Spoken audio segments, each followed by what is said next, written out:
scientifically grounded tips for better sleep. The first tip is regularity. Go to bed at the same time and wake up at the same time. Regularity is king, and it will actually anchor your sleep and improve both the quantity and the quality, no matter whether it's the weekday or the weekend, or even if you've had a bad night of sleep. And the reason is because deep within your brain, you actually have a master 24-hour clock.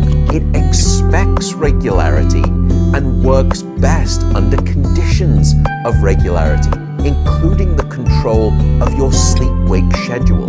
Many of us use an alarm to wake up, but very few of us use a to-bed alarm, and that's something that can be helpful. The next tip is temperature.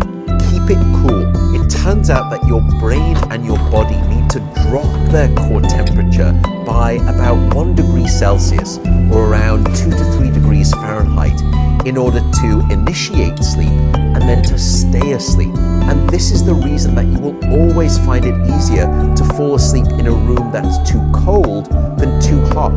So the current recommendation is to aim for a bedroom temperature of around about 65 degrees Fahrenheit, or a little over 18 degrees Celsius. It sounds cold, but cold it must be. The next tip is darkness.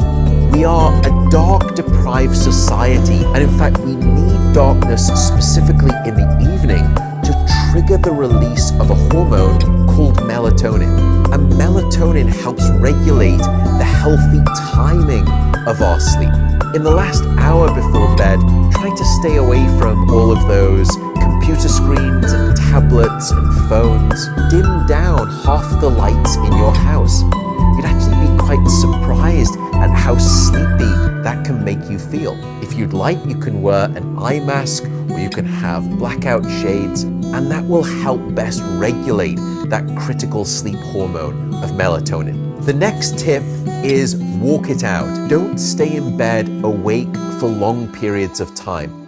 And the general rule of thumb is if you've been trying to fall asleep and it's been 25 minutes or so, or you've woken up and you can't get back to sleep after 25 minutes, the recommendation is to get out of bed and go and do something different. And the reason is because your brain is an incredibly associative device. The brain has learned the association that the bed is this trigger of wakefulness, and we need to break that association. And by getting out of bed, you can go and do something else. Only return to bed when you're sleepy.